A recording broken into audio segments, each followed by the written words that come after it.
अखिल भारतीय आध्यात्मिक उत्थान मंडल के राष्ट्रीय अध्यक्ष आदरणीय श्री नटवरलाल जी जोशी जी, जो कि परम विद्वान और पूज्य महाराज श्री के अत्यंत कृपापात्र शिष्य थे। वो 89 वर्ष की अवस्था में राजस्थान के लक्ष्मणगढ़ में उनका अनायास गोलोकवासी होने का समाचार सुनकर हृदय में बड़ी वेदना हुई। हम पंचअग्नि पीठ की आराध्या भगवती गायत्री माँ नर्मदा से दिवंगत आत्मा के कल्याण के लिए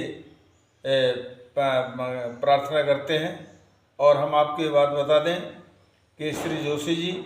ने अपने पूरे संपूर्ण जीवन काल में महाराज श्री के प्रति जो समर्पण भाव दिखाया,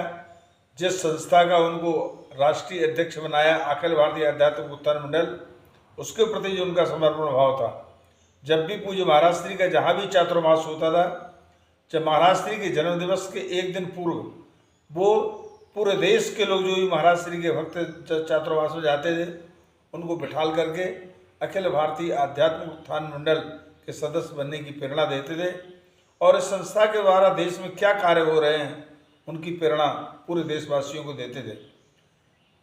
उनके द्वारा इस संस्था के अध्यक्ष बनने पर देश में धर्मांतरण में, जहां हमारा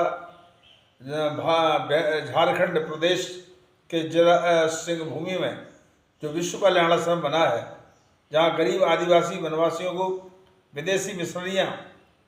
प्रलोभन देकर के धर्मांतरित करती हैं, ईसाई बनाती हैं, ऐसे निर्जन वनों में भी आप अपने पूरे जीवन भर पूज्य महाराज श्री के साथ छाया बनकर आपने काम किया। आपने जब राजस्थान में दुर्भिक्ष पड़ा, अकाल पड़ा, तो वहाँ पर गऊओं की सेवा के लिए पूर्व महाराज श्री के साथ गोवंश की सेवा में बहुत अच्छा कार्य किया। राम जन्मभूमि हिंदुओं को मिले, धर्माचार्यों को मिले, और उसके द्वारा देश के धर्माचार्यों के द्वारा, शंकराचार्यों के द्वारा शास्त्र विधि से राम जन्मभूमि में राम मंदिर का निर्माण हो। इसके लिए उन्होंने राम जन्मभूमि पुनरुद्धार समिति के माध्यम से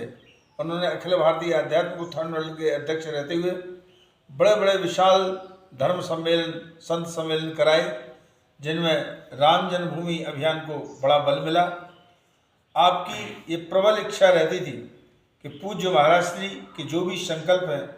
जो उनके कार्य हैं, उनमें हम अपने यथा ज्ञान, यथा बुद्धि और सामर्थ्य के अनुसार उनकी सेवा कर सकें।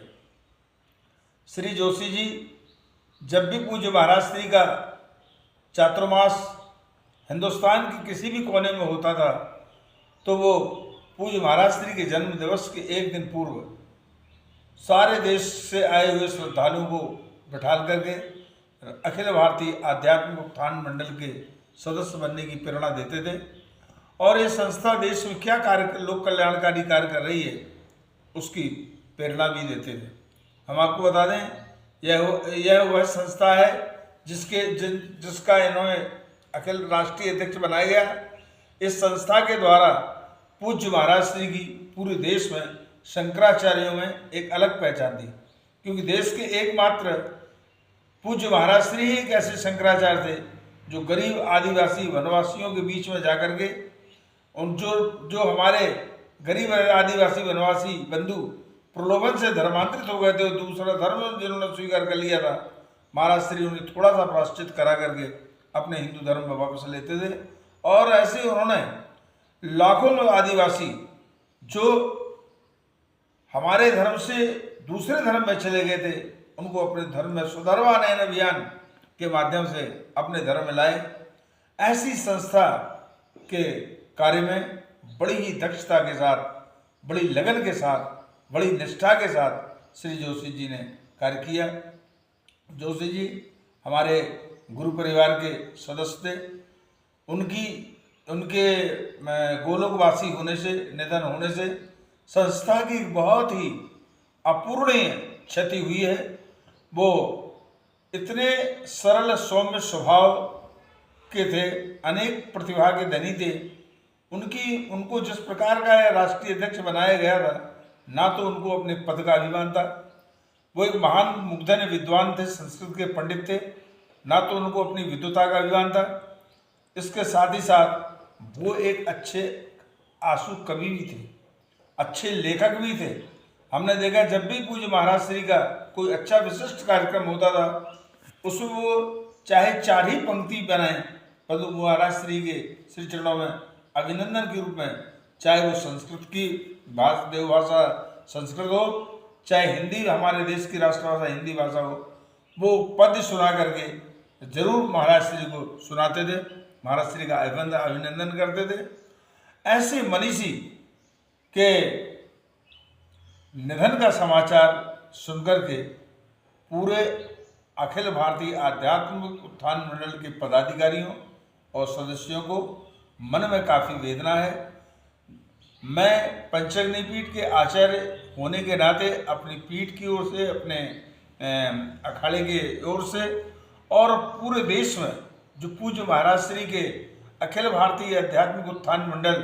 संस्था से जुड़े हुए, चाहे वो गृहस्थ शिष्य हो चाहे विरक्त शिष्य हो, जो जिनके पास उनका संबंध का तार जुड़ने के लिए भले ही उनके पास उनका नंबर ना हो या ना हो, तो मैं उन सबकी ओर से पंचग्नी पीठ की आराध्या भगवती गायत्री, माँ नर्मदा, मणिदीप वासिनी राज राजेश्वरी और ब्रह्मणी जगदगुरु शंकराचार्य जी महाराज से हम ये कामना करते हैं कि उनको अपने श्री चरणों में उन्हें स्थान दे और इस दुख की घड़ी में उनके शोक संतप्त परिवार को दुख सहने की शक्ति प्रदान करें।